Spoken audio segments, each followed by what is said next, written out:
there were a few of them that asked what was wrong with me, but didn't, not in a way of like, do you need help? It's more like, come on, get it together. What's wrong with you? Yeah. And I'm like, I don't know. Like, and even the people I worked with, like everyone saw it, but none of us knew. None of us knew what it was. Maybe is it a mindfulness thing? Well, that was part of it for me, I think, because just with that job, like I was constantly multitasking. I was taking care of, 10 people individually while making drinks for 200 people in the restaurant, while being quizzed by a manager, while having servers like ask me to make change for them or charge their phone, or like also like it was nonstop, and like I was just constantly like moving and doing something, and so I was never really present. This is the Recovery After Stroke podcast with Bill Gassiamis, helping you navigate recovery after stroke.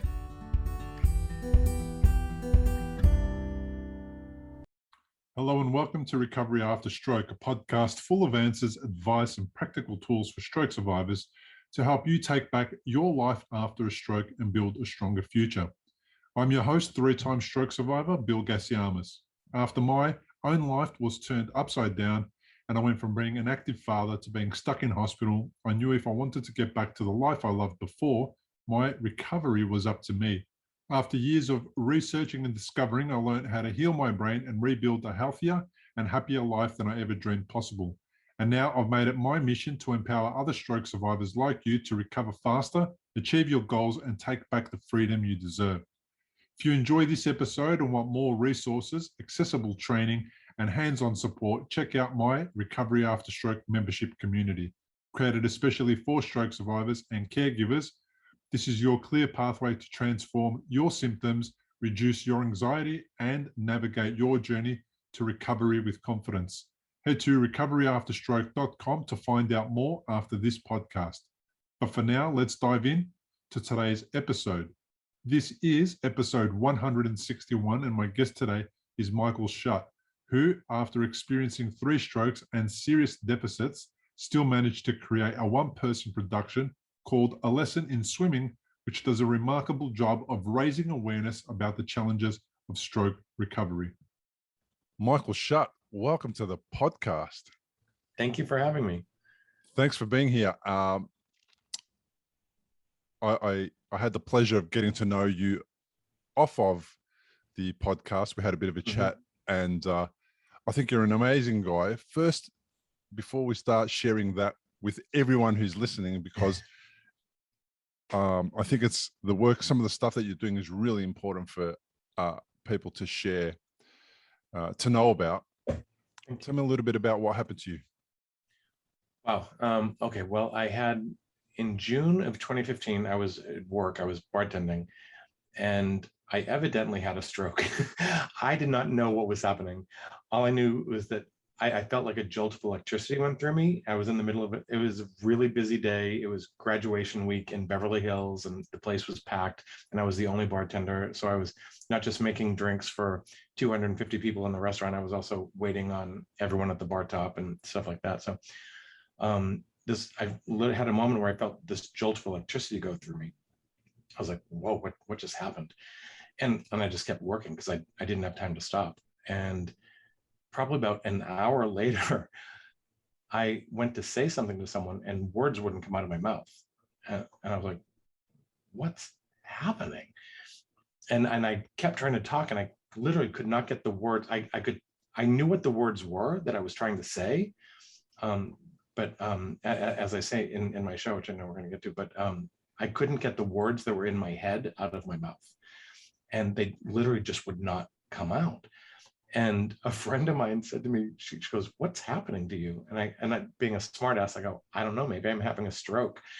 And she just looked at me, she goes, oh my God, you're so dramatic. And I was like, I know. And I just kept going with my day. And I worked the whole shift, and I couldn't talk to anyone, which makes bartending really hard when you're taking care of people. I couldn't talk to anyone. And I went home that night and came in, worked again the whole next day.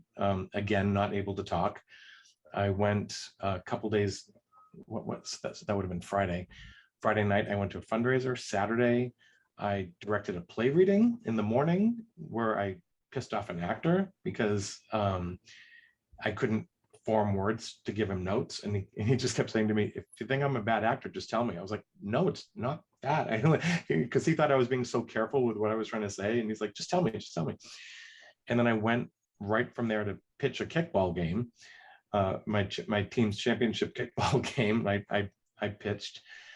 And then that night, I made dinner with a friend, and so none of these other things concerned me. What concerned me the most was when I was making dinner, I went to open a bottle of wine and I couldn't figure out how. And I'd been bartending for 20 years. Like, I know how to open a bottle of wine. And it wasn't that I couldn't physically do it. I didn't understand how to do it. And that's when I was like, I think something's wrong. And so that was Sunday night. How many days later? It happened on Thursday. So Thursday, Friday, Saturday, Sunday. So Monday, I went to urgent care. So it took you 4 days to work out that something might be wrong. Exactly. Well, and I forgot that after I played kickball, while I played kickball, I've been a pitcher on my kickball league for 4 or 5 years, and I'm, without bragging, I was one of the better pitchers in the league, and I walked the first 4 kickers that day. It was like I pitched ball after ball after ball, and everyone was like, "What is happening to you? What's wrong with you?" I'm like, "I don't know." Like, and they were like talking about my arm flopping. I'm like, "No, it's not. I'm perfect. I'm pitching perfectly straight. There's got to be something with the ball, or the mound must be, the dirt must be off or something." I couldn't figure it out. Yeah, so it, like, all these things happened. Oh, and then I went home that night, and I took a shower, and I went to get dressed, and I couldn't lift my leg to put my pants on. And that was another little, like, red flag moment, or what should have been a red flag moment, that was just like, oh, well, like, in my head, I was like, oh, you're just being lazy. You need to stretch more. I can relate to that. I'll tell you what I did. I was working on a job site because we had a property maintenance business, and I'm trying to get on a ladder, and my left foot won't go on the first rung of the bottom of the ladder. So I leaned down, picked it up from the knee, and put it on the ladder, and then walked up and didn't think there was anything wrong with that. Yeah, that's exactly what I had to do to get dressed. I literally had to pick my leg up and put it in the pants. And I just kept blaming myself, going, oh, you know, you're getting older, you need to stretch more. And then with the not being able to talk, I've been an actor for so long, and I was like, you should be doing vocal warm-ups. You need to be doing vocal warm-ups. So I got up every morning and started doing vocal warm-ups and stretching, thinking that was going to fix everything. So then I finally went to urgent care, and I told them, I tried to tell them, I said, I can't talk and I can't lift my leg. And they're like, we're going to send you to the ER. What they said was, and this is something I'll never forget. They said, we think you either have a bleeding brain tumor or you've had a stroke. I was like, oh, and they're like, you need to go get an MRI. So that's all I hear. And so I get over to the ER. Now, so I don't know what came first, the chicken or the egg here. I don't know if it was the stroke that caused this, if this is what caused the stroke, or if it was just getting that news, like that I either had a bleeding brain tumor or I had a stroke. But when I got to the ER and they took my blood pressure, it was 244/156, which I don't know if you guys have the same numbers. That's pretty high. Yeah, we do. It's double what it should be. And they like immediately got me into an IV drip of medication, and then got me into an MRI. And the next thing I knew, I was in the intensive care unit, and a doctor came in and said, you've had a stroke 3 or 4 days ago. And this is the thing they said that will haunt me. They said, there's also evidence of a previous stroke. And did you know about that? I was like, no. And then they started like berating me, like asking me why I waited so long to come in. And I was like, I didn't know. Like I didn't like when they said you've had a stroke, the first thought in my mind was, am I about to die? Because like all I knew of strokes were like, I knew like people in their 80s had strokes. Mm, And that was usually the last thing that happened before they died. mm. So I literally did not know what a stroke was. It wasn't within my frame of reference. I had never known anyone that had a stroke. It was not part of my world. And that's, well, that's one of the biggest reasons I ended up doing what I did eventually I dislike it, to be kind. I dislike it when medical people say that to somebody who's having a stroke. One Yeah. of the reasons they didn't do anything about it is because they were having a stroke. Exactly. Exactly. That's one of the reasons. Yep. And because, and as you know, I've written a whole little monologue about this in my show, and one of the lines in there is like, maybe the stroke screwed up my brain and I didn't understand what was happening. Of course it did. Like I'm not thinking clearly. I clearly was not thinking clearly.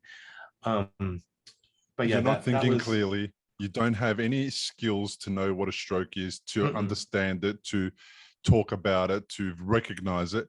You don't have, everything's working against you. And then the people around you also don't know what a stroke is. They also don't know what the signs are. They trust you. They believe you. When you say there's nothing wrong with your hand, when there clearly is, they doubt themselves. And then they just go on with everything. And they reckon that your bad pitching game is just an anomaly. Oh my gosh, Michael's had a bad day. You know, we're going to have to work out what it was. And that's just the way it goes. That's the challenge of having a stroke. How do we, that's why we need awareness. Yeah. How do you identify it? How do you claim it? And like, cause it wasn't just me. Like it would have been one thing if I had been alone for 4 days and just been afraid to go to the hospital. Like I was having these red flags, but I was around people the whole time and they saw them too. None of us knew what a stroke was. Like I was just being a smartass when I said, maybe I'm having a stroke. I didn't know what that meant. Like that's just like a sarcastic thing to say. And sure enough, I was. So anyway, I had that one. And I was in the hospital for, I want to say like 3 or 4 days, and they let me go. And I had a follow-up with the doctor that was sort of assigned to me in the hospital. It was not part of the neuro team or part of the stroke team. It was just the doctor on duty. And when I got to him and I asked him, it's funny, it goes back to your questions that you tell people to ask. I wish I had seen that. I wish I had that list at the time, but I sort of intuitively knew to ask some of them. And I said to him, I said, what kind of stroke did I have and what caused it? And he literally looked at me and said, oh, I have no idea. He's like, our internet's down here in the office, and so I can't access your charts right now. And I'm like, you called me in here for a follow-up and you don't have any of my information? So I left there and I immediately went and got a new doctor. So I got a new doctor. Everything was going great. They had me on blood pressure medication. I was working out every day. I was eating healthy. I had lost like 30 pounds. Like I was, what I say was in the best shape of my life. And I think I was. And I was at the gym one night. That was June. This was in September of that same year. I was at the gym and I had just finished like a chest and arms workout, and I got on the treadmill and started running, and I did a 3-mile run. I'll never forget. I'll never forget this. The night, I don't know if this will resonate with you being in Australia as much as it does here in the States, but the night of that I was working out and that I was at the gym, we have TVs in our gym. And I was on the treadmill and I looked up at the TV and the presidential debate was on. And I was like, oh, you've got to be kidding me. I was listening to them and I was like, please just turn this off. Like I cannot, like it was not a good presidential debate. It was the primary. So it was all the people that don't get elected. It was like for lack of a better word, well, I'm not going to say all the people who don't get elected. I know the ones you mean. Yeah, exactly. All of them sputting off and throwing each other under the bus. And I was like, oh, I cannot listen to this. So I turned on Kelly Clarkson and started running to her, like anything to drown out the debate. And I finished my run and I turned off the treadmill and I stepped off, and my gym has an upstairs and downstairs, and the door out is in the downstairs. So I was going down the stairs to leave. And as I was going down, everything changed. Like like I was going down, and then all of a sudden, like it was like I stepped into a surreal world. Like my vision went, my senses changed. To cut to the chase, I had another stroke, but this one was massive. And I was on my way down the stairs to my car, and that was what was in my head. I was just like, just get to the car, just get to the car, just get to the car. Like, I don't know why I didn't want to let anyone know. Like, I don't know if it was embarrassment, or I don't know if it was pride, or I don't know if, like, I didn't want to disturb anyone or what, but like my thing was like, just you'll be safe in the car. Like, because I didn't understand what was happening, because it was such a completely different experience from my first one. And like it was literally like walking through like a kaleidoscope that's turning, and like I said, like I could see sounds and hear colors. I finally, and I didn't know how to make it to my car because I couldn't see anything, so I just kept hitting the unlock button on my keychain, so the lights on the car would flash and the car would honk, so I knew which way to go. And I got into the car, and I I started to back up, and I was like, I don't think I should be driving. So I pulled the keys out of the ignition. I threw them over my shoulder and into the way back where I couldn't get to them. I was like, okay, now I can't drive, even if I think to. I can't get to the keys. And I knew I had to call 911, because that was the one thing that I got out of my first hospital stay was they impressed on me, like, if this ever happens again, do not wait. Like, do not wait 4 days. do not call, like, don't wait for someone else to take you. Just call 911, tell them that you're having a stroke, and we'll have the stroke team assembled by the time they get you here. Do you reckon that there's a disbelief situation going on there? Because I did exactly I did a lot of those things. So the first time I ignored it for 7 days. The second time I ignored it for half a day. Went to hospital, but got somebody else to take me, didn't call emergency services. The third time, I drove myself to the hospital. Yeah. Like, is it, what do you think it is? Like, is it complete denial, or is it a missing, some kind of like a instinctive thing is missing, or is it an overthinking head that doesn't want to ask for help, annoy people? What the hell is it? Because it's such a serious thing that happens a lot. I hear about it from a lot of stroke survivors. How is it that we just don't ask for help? How is it that we don't say, I need help? If we couldn't walk, we'd look up and go, I need help. Somebody help me walk. But because we can kind of stumble and fumble and mumble our way through, we try and push through in the worst possible time. If you've had a stroke and you're in recovery, you'll know what a scary and confusing time it can be. You're likely to have a lot of questions going through your mind. Like, how long will it take to recover? Will I actually recover? What things should I avoid in case I make matters worse? Doctors will explain things, but obviously you've never had a stroke before. You probably don't know what questions to ask. If this is you, you may be missing out on doing things that could help speed up your recovery.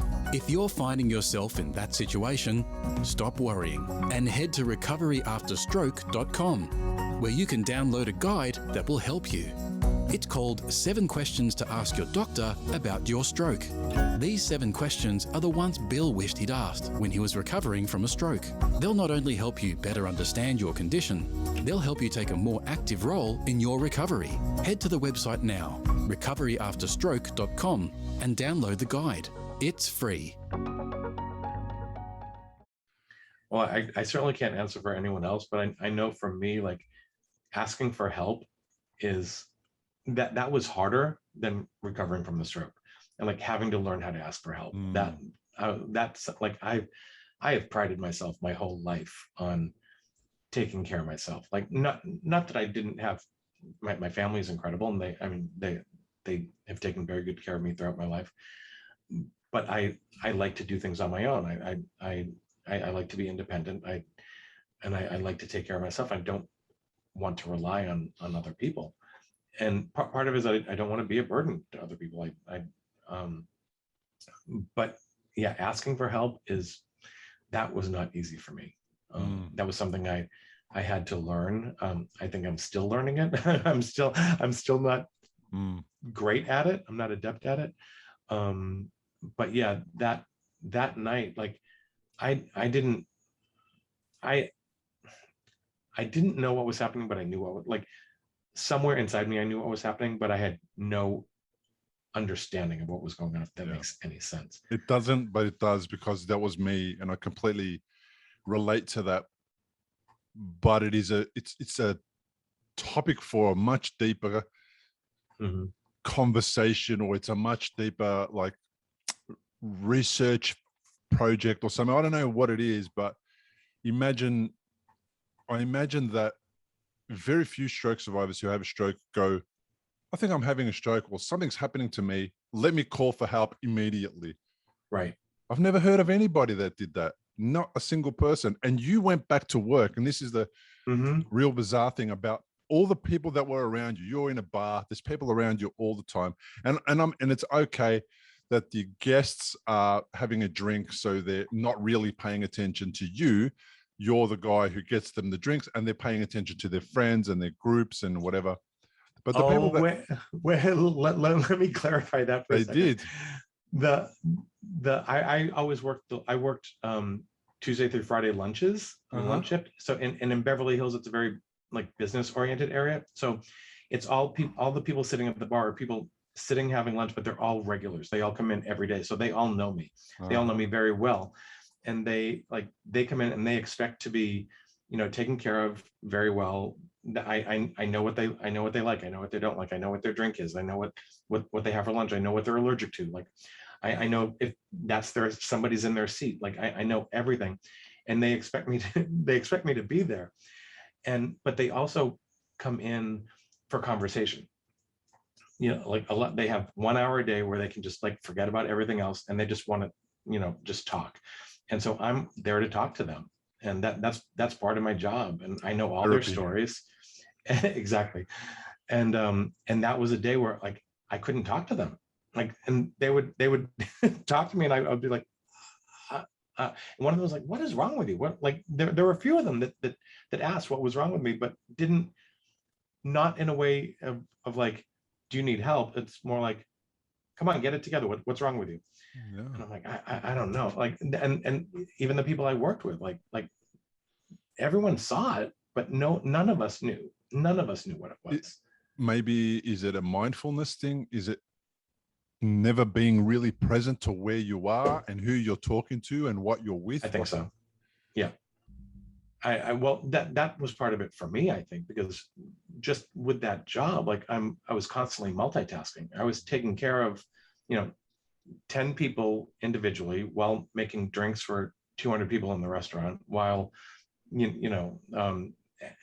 being quizzed by a manager, while having servers like ask me to make change for them or charge their phone, or like also like it was nonstop, and like I was just constantly like moving and doing something, and so I was never really present, and that was years of that, like years of just multitasking constantly.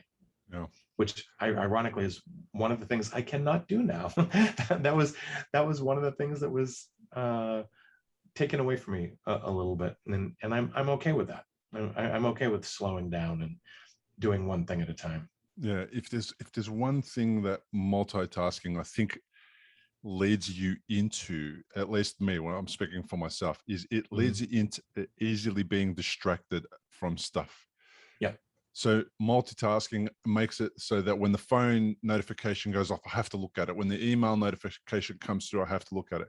And there's so much junk coming through my emails and phone and messages and some good stuff as well, that I can be forever distracted, and then sitting in front of my desk for an hour to focus on some work. Yeah. Probably takes an hour and a half longer than it should have. And that is and it did at the beginning, it used to tire my brain and it used to tire my mind, like having too much going on at the same time. A lot of stroke survivors talk about that as well. So it was good not to do it, but I found myself back in that space where I am getting distracted.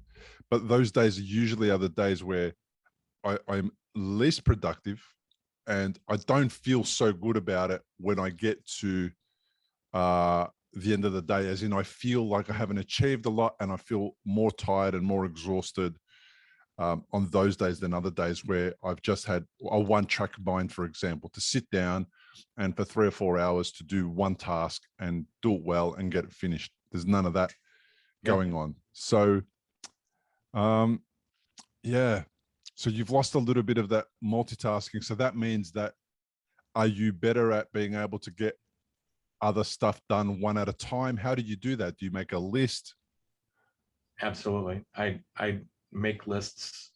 It's funny, all three of my strokes were in the right hemisphere of my brain.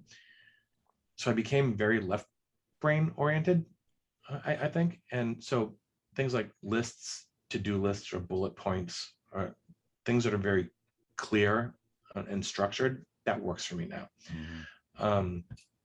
Like big concepts and just overarching things like that tends to overwhelm me a little bit. But as soon as I break it down into a list or a bullet point, then it's much more manageable. How long ago was a stroke? How old were you? It was 2015 and I was 48. Yeah. And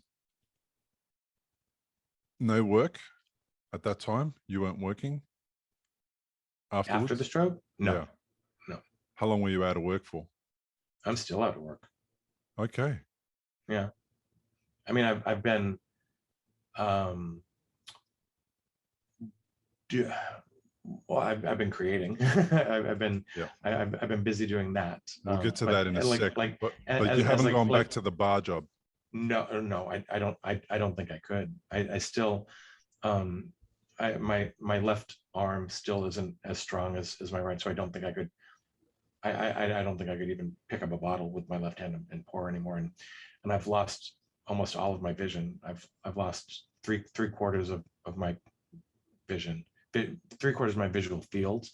Plus I have double vision and no depth perception. So pouring drinks that's not going to be that's not coming up for me anytime soon. People will be wearing most of the drink rather than receiving that in their glass.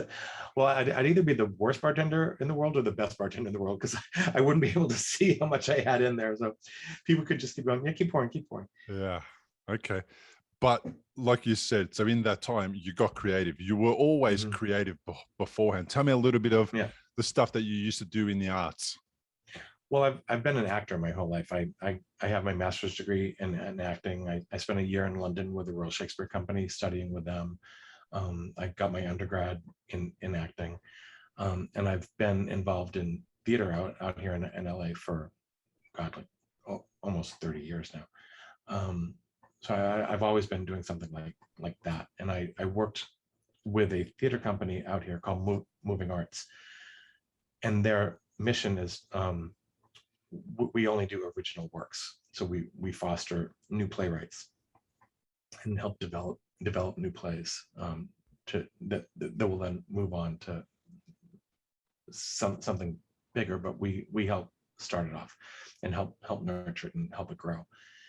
And so I worked with them for almost 20 years, and I had been an actor, but I've also been a director for them and a producer. And at the time of the stroke, I was running a program for new play development, where we took 6 playwrights each year and helped them develop a play from the ground up over the course of a year. And we would do, they would have so many weeks to write a first draft, and then we would do a reading of it and get feedback from the actors and everyone. Then they'd go back and do another pass at it, and we'd do another reading, get more feedback, and then it would end with a public presentation of the piece. And I founded that program, co-founded it, And I'd been running that for about, I think I ran it for 3 or 4 years. And I was, it's funny when you were talking about the texts and multitasking. When I had the stroke at the bar, I was actually getting texts from one of the playwrights who was angry at what was happening with his play. He wasn't pleased with the way his play was being supported. And he was texting me nonstop, like yelling at me about it. And I was like, I can't talk right now. And that was another like thing that was pulling me away from Paying being attention. paying attention. So I always like to tell him that he was the cause of my stroke, but he wasn't. Like I just, it's just something that I like to hold over his head. Because he said to me one day with real concern, he's like, "Did you ever find out what caused your stroke?" I was like, "Yeah, you did." But yeah, so I'd been working in theater for a long time. And So then how quickly did you switch from, okay, so I'm at home, I'm not working, I'm struggling with depth perception and all these types of things. I've got this skill in theater, I'm not doing that anymore. How long did it take for you to go, I think I'm going to share my story and tell my story? Was it always there for you to do something of your own, or did it just come from this thing that happened after stroke? It evolved. I'll say it that way. When I was in graduate school, this was back in the early 90s, instead of doing like a graduate thesis paper or whatever, we all had to do a solo show. Everyone to graduate had to write and perform their own solo show. And I'll never forget we all grumbled about it. We're like, we're not writers, we're not playwrights, we're actors. And the head of our program said to us very specifically, I've never forgotten this. He said, "You're going to spend the rest of your life as actors telling other people's stories. It's like, this is the one opportunity you have to tell your own. What's your story?" Well, I was 25 at the time. I didn't have a story. Like I hadn't had a story yet, but I told one and it was fun. But at the same time, solo shows get such a bad reputation because to be fair, a lot of them are just vanity projects. They're people trying to showcase themselves, trying to get seen. They're sort of ripe for comic fodder and satire. In fact, one of my friends wrote a solo show that spoofs solo shows, and it's one of the funniest things I've ever seen in my life. It's sort of like a trope in sitcoms and even movies. Like they pop up like, oh God. And probably one of the most cliche things you can say to someone is, "Come see my solo show." It's like, of course. So I sort of always resisted it. I was like, oh God, no, I don't want to do one of those. I don't want to do one of those. But then as I was sitting there, there's this old saying that like a writer writes when they have a burning question that needs to be answered. And to me, I was sitting in the hospital and I couldn't explain to anyone what was going on in my brain because no one understood, like no friends, family, and I would say even the doctors didn't understand what was going on with me because a brain injury is an invisible injury. You can't see it. And we don't necessarily understand what we can't see, but I wasn't wired the same anymore. And I wasn't responding the same to things. But I didn't know how to explain that. So my burning question sort of became, how do I explain what's going on in my brain when I don't understand it myself? So I started writing, I just started writing little stories to help to find the words to explain things. Now, part of it was also that I had aphasia at the time. So even if I did know what I wanted to say, I couldn't say it. I couldn't get the words out. But I found that the weird thing to me was I couldn't say the words, but I could write the words. So I started writing things, and it just started with like sentences and paragraphs. Can I interrupt for a sec? Oh, of course. When you're writing words you can't say, is it flow? Is it like nothing's in the way of getting those words on the paper? Is it just happening as it always did? That's a good question. I'm going to say yes, but maybe at like 85%, if that makes any sense. Like, Okay. And if that's at 85%, where is the speaking words? What percentage is that at? oh, maybe at like 15%. Wow. Okay. Yeah, I really struggled getting words out. But writing them, that fascinated me. Yeah. And so I started working with writing prompts, like just because part of this was also I had lost part of one of the things that happened to me was I lost a lot of my memory. And the main reason I started writing because there was one day I called a friend of mine. I was in the hospital. I called a friend of mine. I said, if you have any time this week, can you come visit me? I haven't seen you in a while. And he literally went, Michael, I was there a half hour ago. Oh. I went, what? He's like, Michael, I was just there. He's like, I was there a half hour ago. He goes, are you messing with me right now? I was like, yeah, I'm just kidding. I'm just kidding. Thanks. Wow. So I literally started writing down everyone that came in and what time they came in, so that I could go back and look. And just doing that, like writing that down, like triggered things. And so then I thought, like, oh, if I start writing down some other things that are happening to me, I might remember them, and it might trigger something else. So with the writing prompts, I started taking this was after I left the hospital, just because I needed something to do. I started taking a writing class, and the writing class, it was like a personal essay and memoir writing class where the teacher would work specifically with writing prompts, where we would start in class and she would just give everyone the same prompt and you just start writing and probably write for about 8 minutes, and then would stop and share what we wrote and get feedback on like how to develop it and stuff like that. But I found that, like, as she was asking, like giving these prompts, it was unlocking memory for me that I didn't even know that I had. And all of a sudden things started coming back. So that's why I kept writing. And when I was in the, sorry, I'm all over the place right now, but when I was in the hospital, a few different people had recommended, they're like, are you writing all this down? You should turn this into a one-man show. And I'm like, no, I have no desire to do a solo show. And I'm like, and that the thought of doing that was so daunting. I was like, I can't write a whole play. I can't even get through 5 minutes, without needing a nap, let alone writing a whole play. But then once I started doing these writing prompts, I thought, okay, I can't do a play, but I can do a 5-minute story. And a friend of mine was doing a storytelling night and asked me to go. So I went with her and to support her. And I watched all these people get up and tell these 5-minute stories all in the same theme. And I thought, oh, I can't do a show, but I can do that. I can tell a 5-minute story. And so when we left, I said, okay, I'm going to commit. I'm going to come back next month. This is a show that happens once a month. I don't know if you guys have it out in Australia. It's called The Moth. It's on NPR. It's a storytelling show, and every month they have a different theme, and you write a story on that theme. And I went home and I looked up to see what the theme was for the next month, and the theme was broken.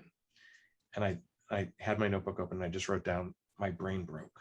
And I closed the notebook and I went to bed. I got up the next morning and I picked it up and I walked over to Starbucks and I just started writing. Yeah.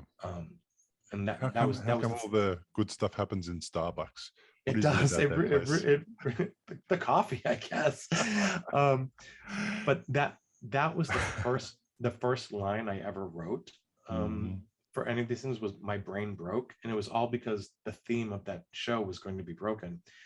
And so with the show, you go to these, they're like story slams, and if you want to get up, you put your name in a hat, and they pull out 10 names over the course of the night, and people get up and tell their stories.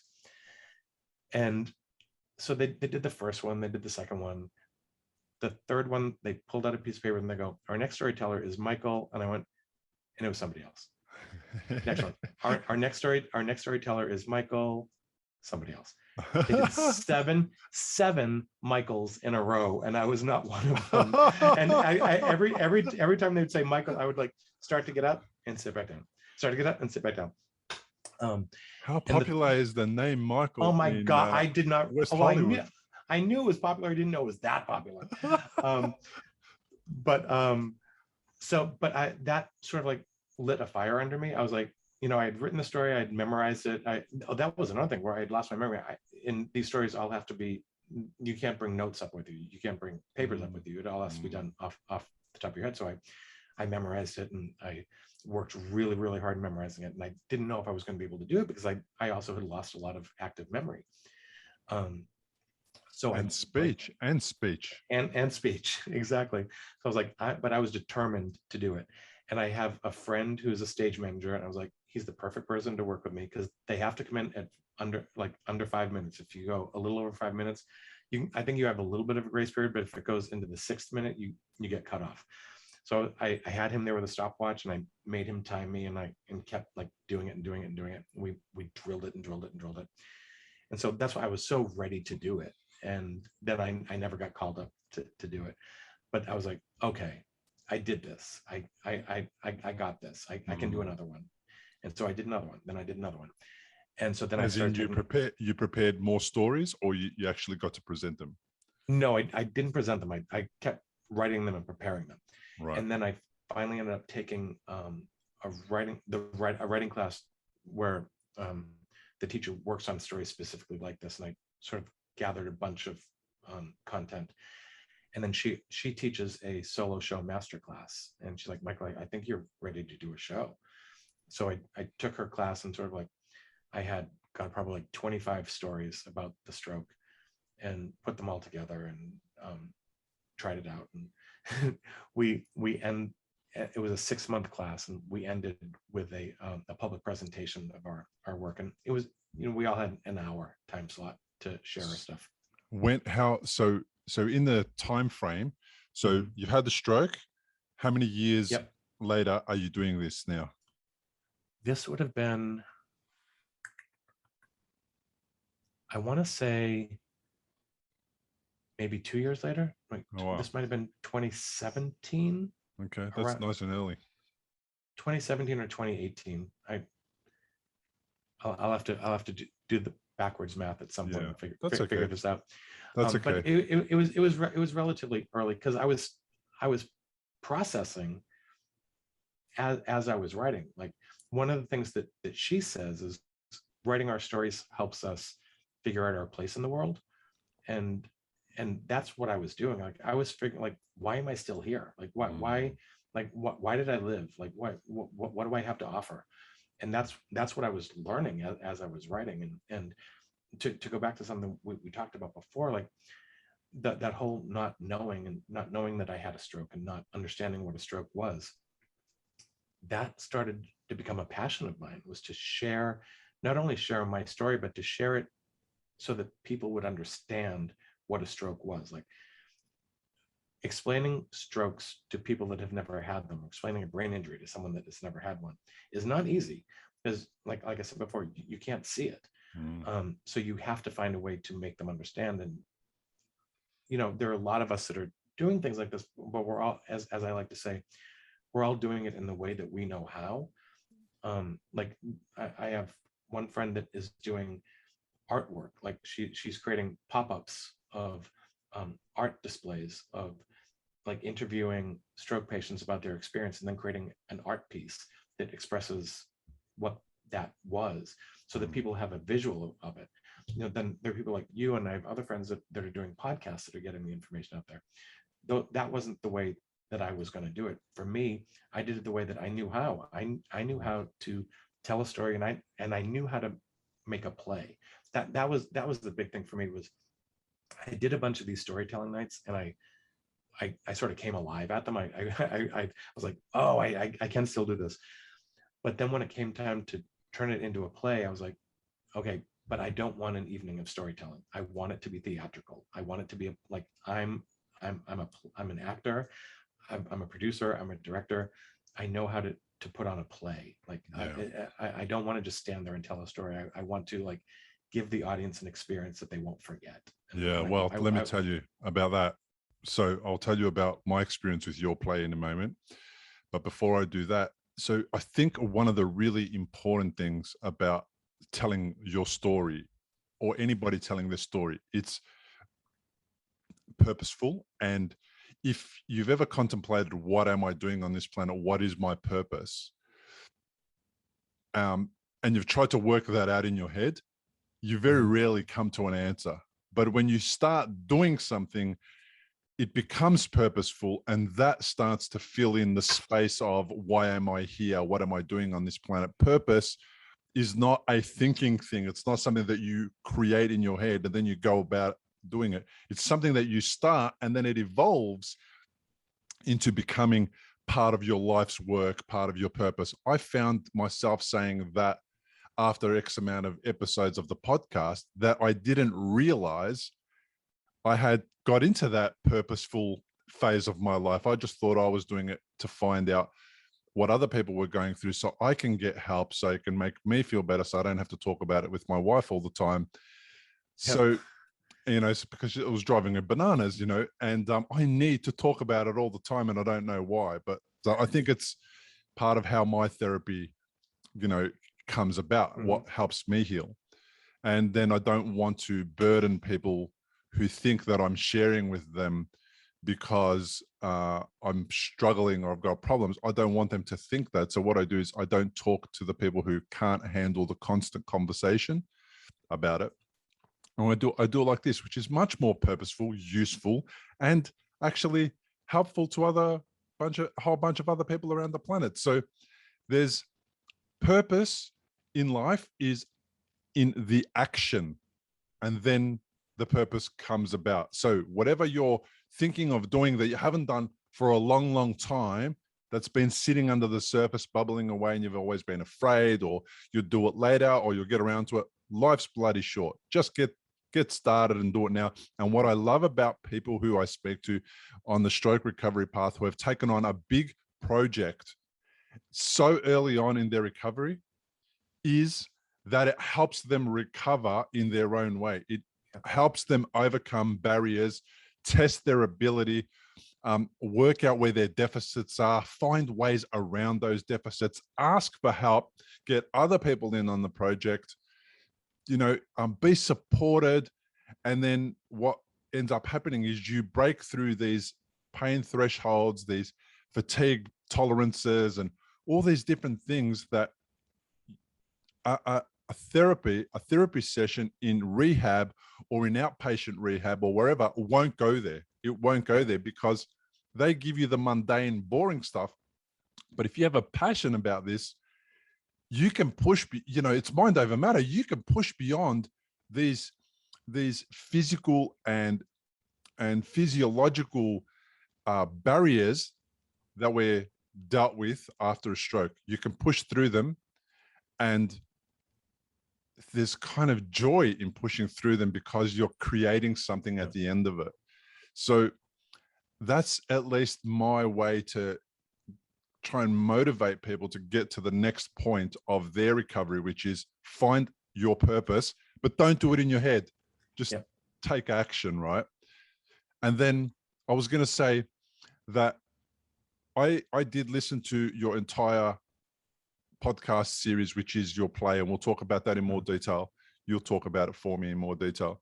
But I don't have a lot to compare that to, other than I've been to 3 shows in my life that were one-person shows.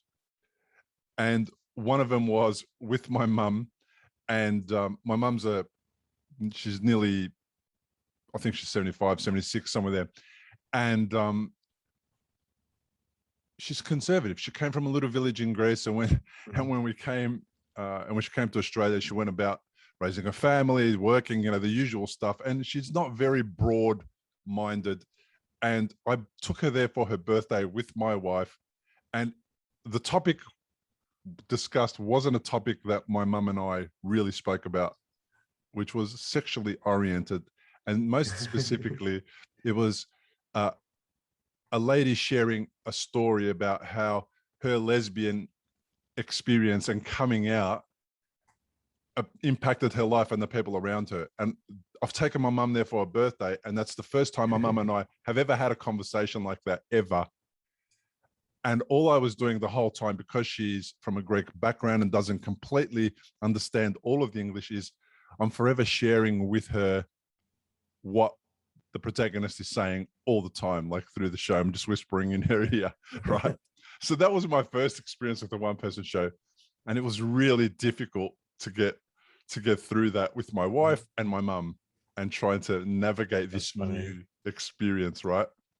Anyway, we got through it, and then the other two shows that I went to were one-person shows by a lady called Amanda Muggleton, who is a renowned Australian actress. She's an amazing actress.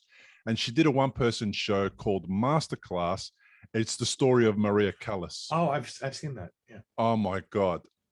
Man, I was floored. I was just in awe. Front row, right next to Amanda. She was just going through this. It was just like absolutely being in her, in this, time warp, back in this masterclass of Maria Callas telling people how to be the most amazing opera person in the world, And then a couple of months later, a couple of months ago, Amanda Muggleton did another show, which was called, which is going around the traps now, which is called Coral Brown, This Fucking Lady. And that was another amazing experience for me to sit through this show and experience Amanda Muggleton representing in the best way possible this lady Coral Brown, who I had no idea about, but felt when I left intimately connected to, and I knew her when I left the show. It was amazing. That's awesome. They're the three experiences that I'm comparing your show to, and your show blew me away. Oh, thank you. So I really wanted to paint the picture of what I thought is the standard. And then when I got to hear your show, it's like at the standard, like it's above and beyond that. So now that I've set it up and made it sound like it's amazing, because it is, and it's a story for every stroke survivor to listen to and then share to other people, because it gives an insight into what the heck is going on for a stroke survivor during those times. Tell me a little bit about what the story is meant to do for the listener. Well, okay. So first of all, what you heard was you heard the radio version or the audio version, right? Yeah. So we had workshopped the actual play. Like after I did the first public reading of it, it went on. It was almost 2 hours. It was over 2 hours long, and I knew I had a lot of work to do, and I knew I had to cut it down. So I started working with a director and dramaturg, and we chiseled away at it and really like honed it down, like figured out what it wanted to be, like what the story actually was, as opposed to just a whole bunch of short stories strung together. We carved it out into like, what's the arc of the story? What's the journey of this character? Like what happens? And so then, like, once we figured that out, a lot of stuff dropped away. So then we had that, and we did another reading of that and got a lot of great feedback. And then we workshopped it for about 3.5 weeks. We got a rehearsal room and started rehearsing it and putting it up on its feet, got a lighting designer, a sound designer, and really made it into a play. And so we performed that for 2 weeks in front of an audience. And I thought maybe we'd get like 5 or 10 people a night to kind of like, who wants to come see a workshop of a one-person show? No one's going to come see it. We sold out every night. We were on a wait list for people to get in. We had to add chairs. And I mean, it wasn't a huge theater, but still it was a nice feeling to like be completely sold out. And where the producers were like, can we extend? I went, no, you don't extend a workshop. What we'll do is we'll do the production. Like now we'll make it a show. Because we were on somebody else's set. Like I was rewriting every night. Like every night the show was different because it was a different script every night, like based on feedback we were getting from the audience. But I did get to put it up on its feet. And the main thing for that for me was I wanted to see if I didn't know if I could still physically do it. Like I knew that I could write the show. I knew that I could stand in front of a music stand and read the show, but I didn't know if I could still physically perform a show and maintain that energy for it, what is now like an 85-minute play, like just me, like no other actors. Like that's a lot of energy to put out there, as someone that deals with neurofatigue, like I was like, is this going to wipe me out? Like, am I going to be able to do this?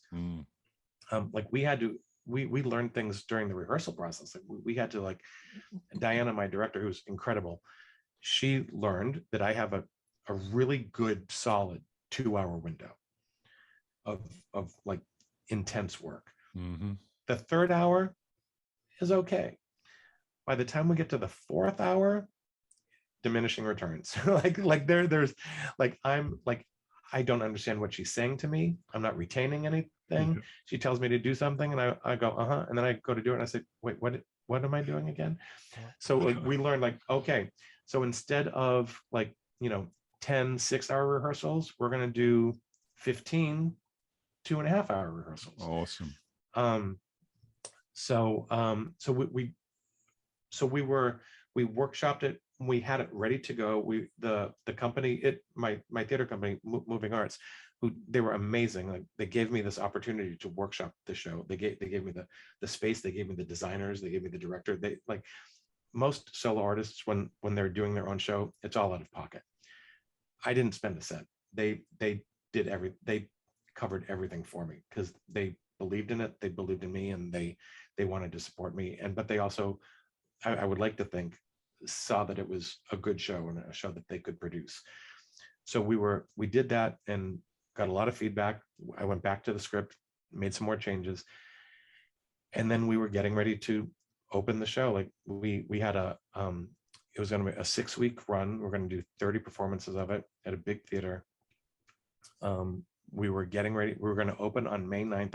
It was really important to me to open in May because May is National Stroke Awareness Month out here, and I wanted to do it to raise awareness for stroke. And we had our very first rehearsal. We're at the table with all the designers, the producer, the director, the stage manager, me. Did the table read. Everyone's throwing out ideas, and all of a sudden, all of our phones went off. California went into lockdown.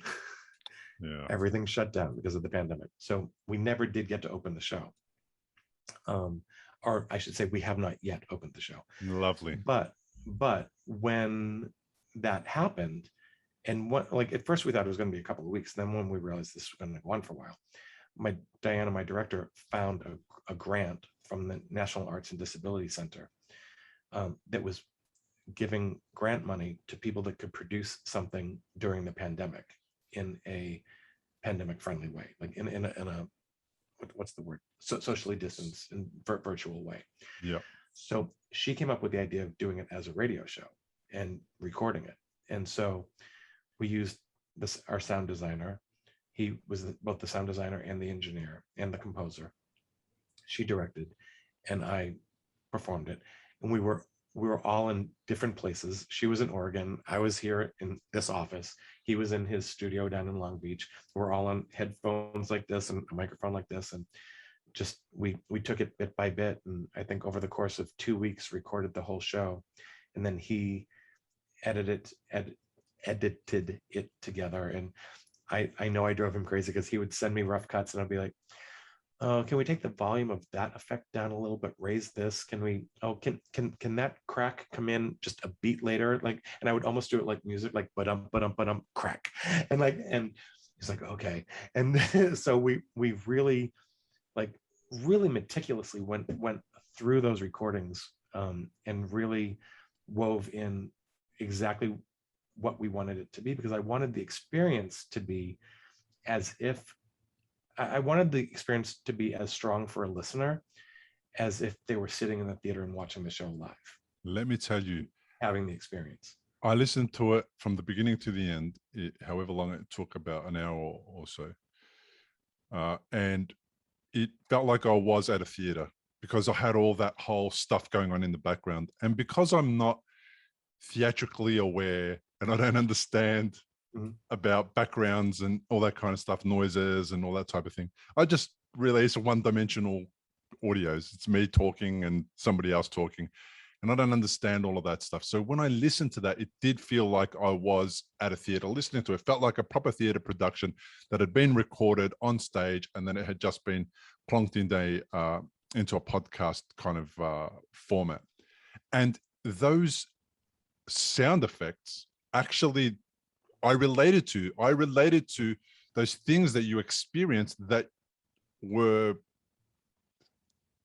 I think how you're going to bridge the gap between the stroke survivor and the non-stroke survivor. The person who goes in there and doesn't have a clue what stroke is, but then they do know what a lightning strike experience might be like, and how that rattles the body and the rest of it. So it was like, it was a sensational overwhelm of my senses, like everything, and not in a bad way. It didn't overwhelm me crazy. It was like, okay, I'm hearing that, and then I'm getting all the layers in the background, and I'm relating to it immediately. So it was so well produced and so well put together. I just thought it was fabulous. Like, I don't know. Am I telling you that I think I liked it enough? Did I tell you? Well, thank you. I sincerely appreciate it. And I have to credit both my director, Diana Wyan, and my sound designer, John Zalewski, because John is amazing at what he does, and Diana has such a good, well, I was gonna say good eye, but obviously it's a good ear too. Like even right from the very first day of recording, we started with the first story, and she said, "Okay, Michael, no."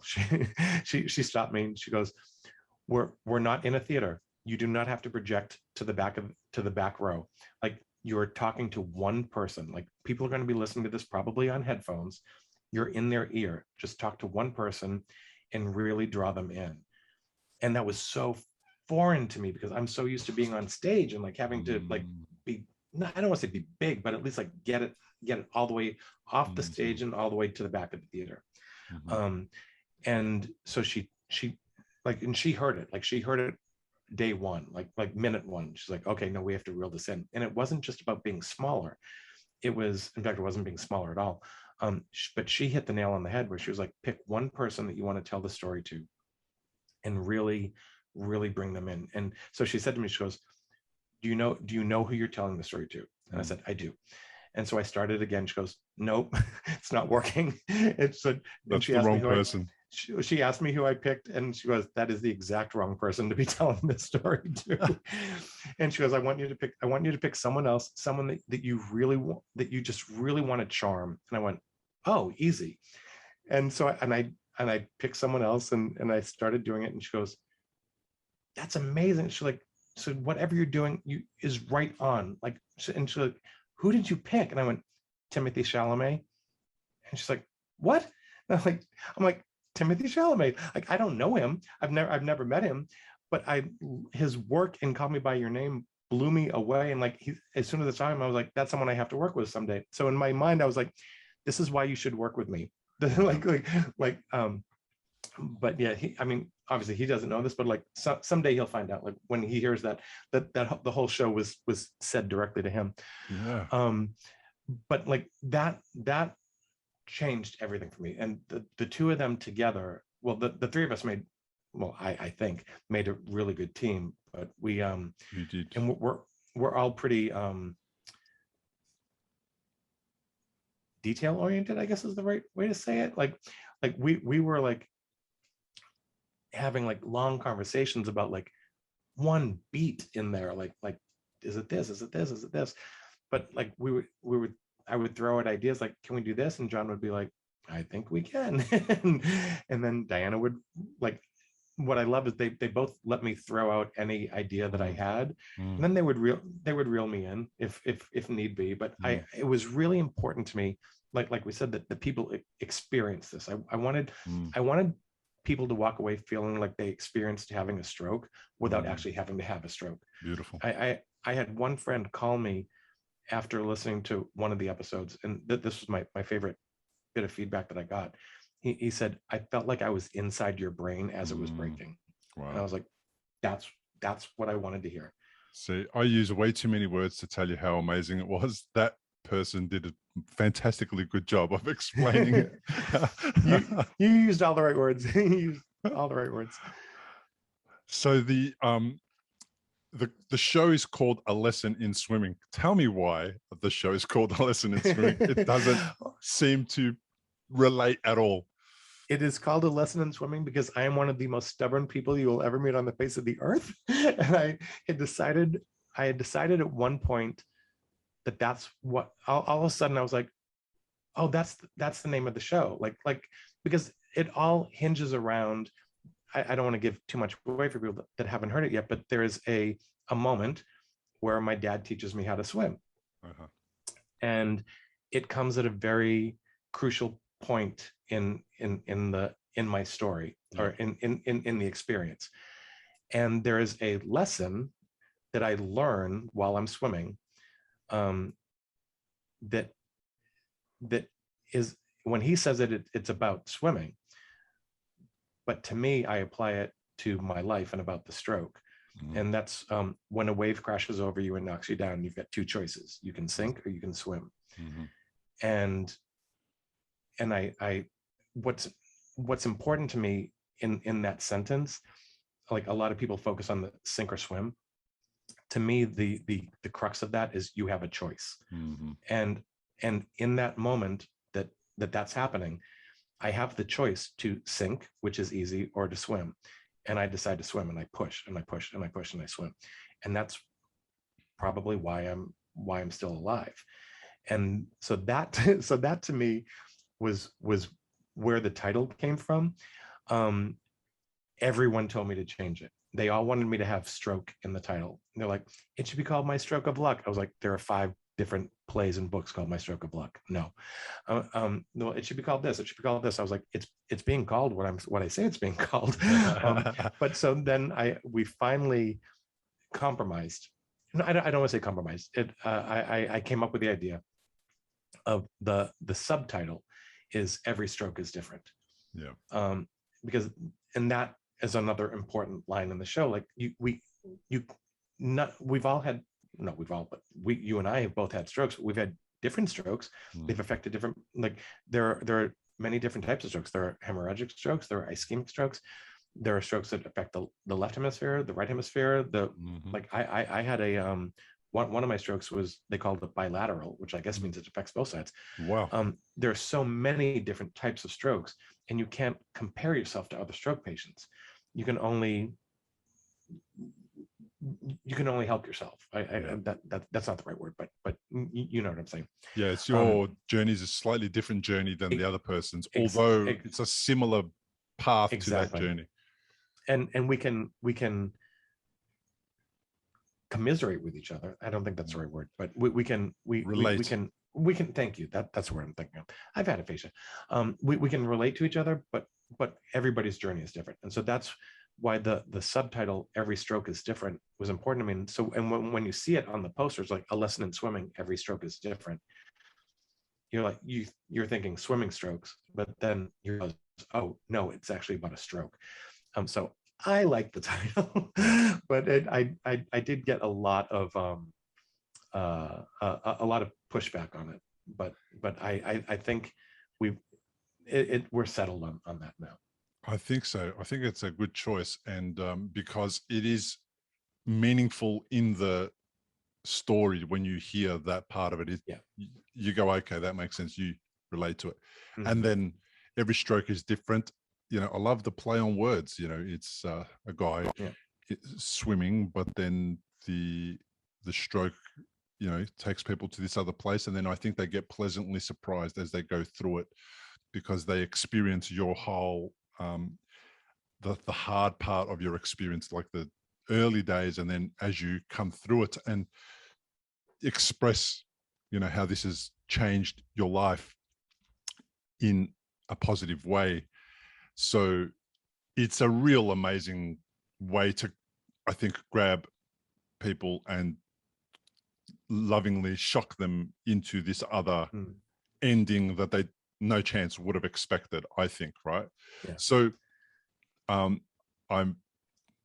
it's available on Spotify, and it's available for free on Spotify, so it's really easy to get a hold of and listen to, and it's a quick listen in that you've even broken it down in chapters, which I love, because there's 4 of them. They're about 20 minutes long each, and the whole thing in its entirety is about an hour 36, right? And it's there's no boring bits. There's no bits where you need to stop and yawn and any of that stuff. It's just punchy right through. It just takes you Thank you. on the journey, and you get through it fast, and you think, wow, I've already finished it. And man, it's like, it's such a, you know what it is? It's a very lovely, a succinct way of telling a stroke story, and then the other side. And I, as you can see, I overuse words, so I struggle to do that, and this just does it so well. And it's a combination of all the people that worked on it.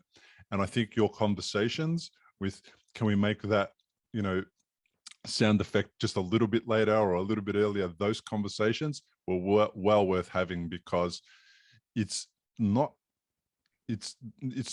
maybe something that the amateur like me is going to pick up, but the fact that the only thing that I'm getting out of that is the story, and the whole thing is just a whole sweet transition from one phase to the next, means that, you know, it's just been done flawlessly, really. And I hope that it actually gets to do the live shows, because that'll be next level. That'll be another experience altogether. Now with COVID sort of coming to this different phase, is it possible, is it looking like it's going to be available in a theater? I'm going to say optimistic or cautiously optimistically, yes. We're talking about it. We're discussing this coming May, so that that way we can still tie it in with National Stroke Awareness Month.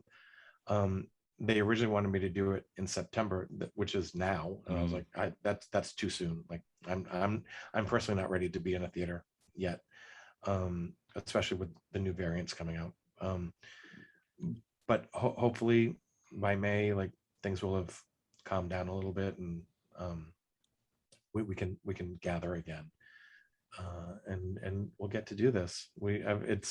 I'm itching to do it. I actually watched the videotape of the workshop last night, and just in preparation for this. I was like, I'd forgotten how fun it was. Like, they're like, you know, I don't think you go into a show about a stroke expecting it to be funny, and there's lots of, I like to disarm people with humor, and I'd sort of forgotten about that. I was like, oh yeah, it's not just like, oh poor me, I had a stroke. There's actually a lot of comedy in it, which it was fun listening to the laughter last night. Yeah, that, I like what you just said there about fun. Is stroke isn't always fun. Like, there's a lot of hard yards in that. Does that fun help make the recovery better? Does it, because you've been on this journey to develop this product or this show for a while now, like, in that time, was it fun the whole time? Was it hard? What was it like to experience trying to develop this? Did you have doubts? What was it like? Oh yeah. Oh, tons. It's weird. Like, there were times I was completely overwhelmed, and then there were times where I like it would be like a light bulb moment, or like the sun would shine. Like, it's going to go back to something you were talking about before, about like finding purpose. But writing the show, like physically writing the show, I had completely lost use of my left arm and left hand, and I was told that I probably wouldn't get it back. And as soon as they said that, I was like, no, I'm going to. So I started typing, because at first I was writing everything longhand with my right hand because I couldn't use my left hand. I was like, so I put the pen down, like, I'm not going to write longhand anymore. I'm going to force myself to type. And I started typing like just 5 minutes a day, where I had to literally like take my right hand and move the fingers on my left hand to the keys. And after 5 minutes, I would need to take a 2-hour nap. And then, but I did that for a couple of weeks, and then I built up to 10 minutes, and then do that for a couple of weeks. Then I built up to 15 minutes. Then I finally got to the point where I was typing an hour a day. And now I've got both hands going. That was all from writing these stories. The other thing it did was like I said before, it unlocked a lot of my memory. I had lost so much memory, and just writing these stories, it was like opening Pandora's box almost. Like, it was like, oh, I forgot about that, and I forgot about that, because I had a good friend who's an incredible playwright recommend to me. She said, whenever you get stuck writing something, check in with your 5 senses. Say, what could I see? What could I hear? What could I taste? What could I touch? What could I smell? And I don't know if you look back, you'll notice there are like probably 3 or 4 different parts of the show where I actually do that. I go through the 5 senses where I have the second stroke and I'm in the car and I think I've died. I think I'm actually dead. I went, wait, I can't be dead. I can touch the steering wheel. I can touch the window. I can taste the tears coming down my face. Like I went through all the 5 senses, and then I do it again when I come out of the anesthesia. Like I'm like, what do I see? What do I do? So that, like, just that little exercise would start unlocking things for me.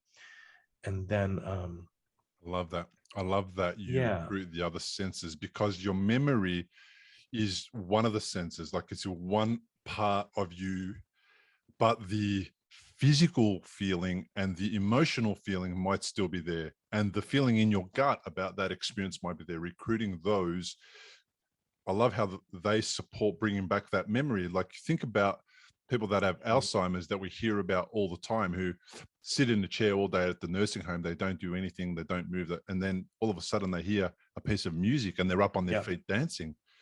Okay, so this is what we're doing. We're recruiting all these different senses. So there's a great tip for somebody who's having some memory challenges. Maybe they can ask somebody to prompt them in that way, or maybe they can ask themselves those questions about what was I feeling at the time, rather than what did I just say or whatever. Well, it's interesting where you just said, what was I feeling at that time? Because the other thing that it did for me, the writing, it was really healing emotionally. Because I was talking to a friend of mine one day, I'll never forget this, where I was talking about the experience of having my parents live with me after the stroke. And he said to me, he goes, were you allowed to have your feelings at that time? And I went, oh, no, I wasn't. And all of a sudden, like, when I started writing, I started telling the truth about what I was feeling about things. And that was the first time that stuff was coming out. And it was, I remember someone asking me if it was hard to relive this experience on stage. And I said, no, it wasn't, because I relived everything when I was writing it. Like that's when I really dug back in to what was going on. It wasn't just the physical stuff that was happening, it was the emotional stuff that was happening. There was a lot of emotion in there that I didn't know how to express. And I mean, even, my regulatory functions, is that what they're called? Like the part of your brain that regulates your emotions, that was all out of whack. So like I was all over the place. But actually, like, stopping and getting present, like, how did I really feel at this time? Like that got a lot deeper. And I was actually able to sort of heal through some of that by writing this. So the writing became physically, like, it became physical therapy, it became occupational therapy, it became emotional therapy. It was one of the greatest things. It was a, I'm really glad I did it. let me put it that way. And it's funny, one of the things that happened to me, and I'm sure, well, I'm not sure, I don't know if you've experienced something like this, but after the stroke, I started getting identified as, a stroke survivor or stroke patient. I even had one of my doctors come in, and I was in a teaching hospital, and he came in with a whole gaggle of students behind him, and he went, "Here's the stroke guy." I went, "The stroke guy? Are you kidding me?" And I'm like, and that was when I say that this all goes back, everything goes back to choice. I refused in that moment I was like, in that moment, I was like, I will never be defined by my stroke. Instead, I'm going to use the stroke as an opportunity to redefine myself. And I clearly, who I was before was fine. I'm on a different path now. And that's all been through the writing, like through, my whole life, I supported other writers in telling their stories. I produced their plays, I directed their plays, I acted in their plays, I helped tell their stories. And now I'm like, you know what? Back to what my teacher in grad school said, now it's time for me to tell one of my own. And luckily, I have 30 years of experience of helping other people do theirs, that I know how to do it. And it's been an incredible experience. Yeah. And it's a story worth telling because there's 30 years of experience and depth to your knowledge, to your understanding. I imagine you feel a little bit easier now telling your story now, because early on, like you said, at 25, I didn't have a story, which is not true. You really did have a story even at 25. Well, I should clarify, say I didn't have a story that I was ready to tell or willing to tell at 25. Yeah, yeah, which is fine, right? And Yeah. that's probably everybody. And well, that's a lot of people. And there's some people who feel like they do have a story at 25 because that story relates to the people that are 25 and younger. And Yep.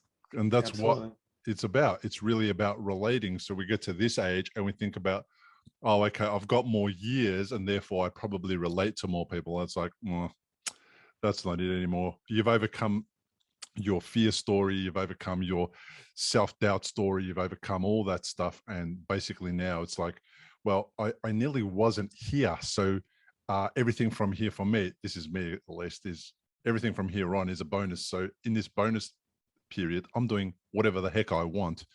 And I'm not really going to care what anybody else thinks. I'm just going to do it for me. Whether they like it or not is irrelevant. If they like it, it's a bonus that they liked it and it helped them. But I'm doing it for me. I had a similar kind of feeling about the book, writing a book. People told me, you should put this in a book, Bill. And I'm like, oh, okay, well, Bill had a stroke. The end. Big deal. Like, who wants to hear about me having a stroke? There's so many people that have had a stroke. It doesn't mean anything. You have to make the story relevant, and it has to be to, like you've said, you've picked your avatar and you've got to speak to your avatar. And for me, my story in my book is going to be, there's going to be that much in it about me, like nothing. And the reason is because it's not what happened to me. It's about what I learned and what I discovered, and therefore what might help other people who have a stroke discover about themselves and learn about themselves, and then hopefully help them heal. That's a better story than, Bill, you should write a story about your stroke. That's a way better story.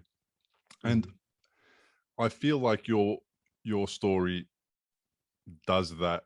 It gives a lived experience of what it's like to go through and experience a stroke. It gives a lived experience of what's happening in the aftermath of that and how you get through it and how you overcome it and what the aha moment was at the end.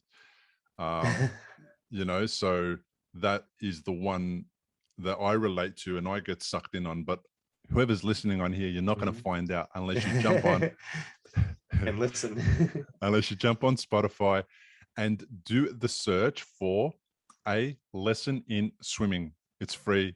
Download it, listen to it. You'll love it. And leave some feedback. Get in touch with Michael on Instagram, and I'll have some of your links, Michael, for people to get in touch with you. Awesome. Let him know what you thought of it. And also give it a review if you can on podcast or wherever you listen to your podcasts, because the more reviews it gets, the better it will be found by other stroke survivors who really need this sort of stories. They really need this because it offers hope. It really does. I have thoroughly enjoyed getting to meet you on our previous chat offline. Same and then expand my appreciation for you in this episode. So thank you so much for being on the podcast. Thank you so much for having me. My pleasure, mate. My absolute pleasure. Just before we wrap up, where would people find you and get in touch with you online? Well, I'm on Instagram as at WHMike. Then A Lesson in Swimming also has its own Instagram page, so it's just at A Lesson in Swimming. And then my website is just www.michaelshutt.com. That's MICHAELSHUTT.com. And on my website, there's a contact place where you can email me directly. And you can also find the radio show is actually on the website as well, if you don't have Spotify, although I don't know who doesn't have Spotify. But you can listen to it directly on the website if you'd like. Thanks for being on the podcast. Thank you so much for having me. This has been awesome. Thanks so much for joining me on today's Recovery After Stroke podcast. Do you ever wish there was just one place to go for resources, advice, and support in your stroke recovery? Whether you've been navigating your journey for weeks, months, or years, I know firsthand how difficult it can be to get the answers you need. This road is both physically and mentally challenging, from reclaiming your independence to getting back to work to rebuilding your confidence and more. Your symptoms don't follow a rule book, and as soon as you leave the hospital, you no longer have medical professionals on tap. I know for me, it felt as if I was teaching myself a new language from scratch with no native speaker in sight. If this sounds like you, I'm here to tell you that you're not alone, and there's a better way to navigate your recovery and rebuild a fulfilling life that you love. I've created an inclusive, supportive, and accessible membership community called Recovery After Stroke. This all-in-one support and resource program is designed to help you take your health into your own hands. This is your guidebook through every step in your journey, from reducing fatigue to strengthening your brain health to overcoming anxiety and more. To find out more and to join the community, just head to recoveryafterstroke.com. See you next time. Importantly, we present many podcasts designed to give you an insight and understanding into the experiences of other individuals. Opinions and treatment protocols discussed during any podcast are the individual's own experience, and we do not necessarily share the same opinion, nor do we recommend any treatment protocol discussed. All content on this website and any linked blog, podcast, or video material controlled this website or content is created and produced for informational purposes only and is largely based on the personal experience of Bill Gassiamis. The content is intended to complement your medical treatment and support healing. It is not intended to be a substitute for professional medical advice and should not be relied on as health advice. The information is general and may not be suitable for your personal injuries, circumstances, or health objectives. Do not use our content as a standalone resource to diagnose, treat, cure, or prevent any disease for therapeutic purposes or as a substitute for the advice of a health professional. Never delay seeking advice or disregard the advice of a medical professional, your doctor, or your rehabilitation program based on our content. If you have any questions or concerns about your health or medical condition, please seek guidance from a doctor or other medical professional. If you are experiencing a health emergency or think you might be, call 000 if in Australia, or your local emergency number immediately for emergency assistance, or go to the nearest hospital emergency department. Medical information changes constantly. While we aim to provide current, quality information in our content, we do not provide any guarantees and assume no legal liability or responsibility for the accuracy, currency, or completeness of the content. If you choose to rely on any information within our content, you do so solely at your own risk. We are careful with links we provide. However, third-party links from our website are followed at your own risk, and we are not responsible for any information you find there.